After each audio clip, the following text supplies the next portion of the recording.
G3.1. Position relative de deux droites. Première partie, définition. Droite séquente. Deux droites séquentes sont deux droites qui se coupent en un point.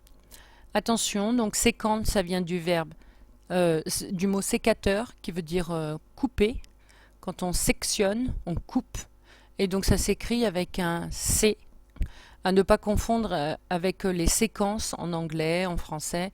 Donc bien faire attention. Ensuite, pour être séquente, il faut au moins deux. Et ensuite, les droites doivent se couper. Donc c'est pas une droite qui va se couper elle-même, ça c'est pas possible, mais bien une par rapport à l'autre. Et elle se coupe forcément en un point. Vocabulaire. Donc d'après la figure, on voit que la droite AB, donc ici, et la droite CD, on dit qu'elle se coupe en E. Ensuite, on peut dire que AB et CD sont séquentes en E, ou que E est le point d'intersection des droites AB et CD. Donc les trois phrases veulent dire exactement la même chose. Attention, le point n'est pas forcément sur la figure. Donc comme les droites sont infinies, on peut toujours les prolonger. Donc on peut très bien avoir des droites qui sont séquentes, mais qui ne se coupent pas sur la figure, mais elles se couperaient peut-être un peu plus loin. Deuxième partie, droite parallèle. Alors parallèle, c'est un mot qu'il faut vraiment savoir écrire. Il n'y a qu'un seul R au début. Ensuite, il y a deux L, un accent grave et encore un L à la fin. Donc deux droites qui ne sont pas séquentes s'appellent des droites parallèles. Donc ça, c'est la définition qu'on donne au collège. En fait, la définition de droite parallèle, c'est deux droites qui ont la même direction.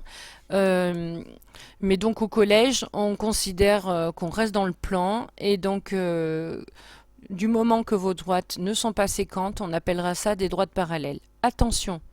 Encore une fois, c'est pas parce qu'elles sont pas séquentes sur le dessin qu'elles ne sont pas en vrai. Donc là, parallèle, hein, on peut dire aussi que ces deux droites qui ont le même écartement. Donc si vous voyez bien, ici, cette distance et cette distance-là, c'est bien la même. Notation. Pour des droites parallèles, donc on a un symbole mathématique, donc c'est deux slash comme ça.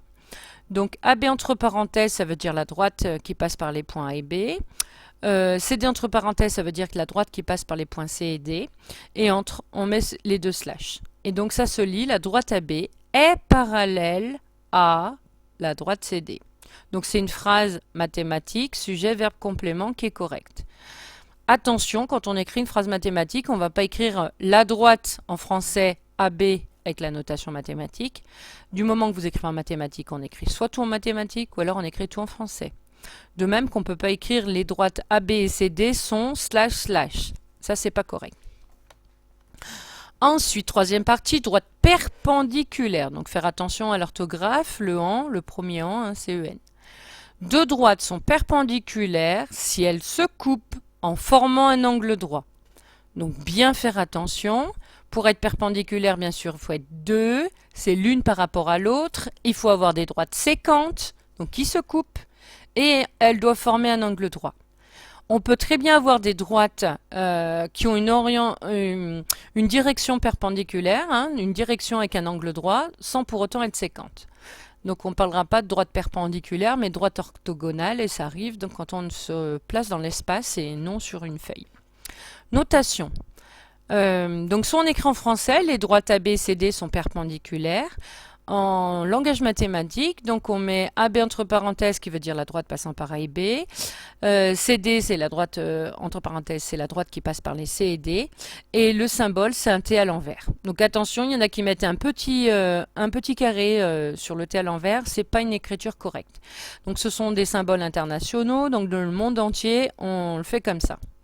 Codage, pour des droites parallèles, vous voyez, si on regarde la figure, on ne voit pas qu'il y a pas de codage. Par contre, pour des droites perpendiculaires, on met un carré entre les deux droites. Alors attention, des angles droits, en fait, il n'y en a pas un quand on a deux droites perpendiculaires. On en a quatre, mais on n'en met qu'un seul. Donc ça, c'est une consigne qu'il faut respecter. On ne met jamais les quatre angles droits. On n'en met qu'un seul, parce que du moment qu'il y en a un, il y a les quatre. Ensuite, grand 2, méthode de construction. Donc, il faudra regarder dans le cahier à outils la fiche méthode. Et ça fait référence à une autre vidéo. Voilà, la notion est terminée.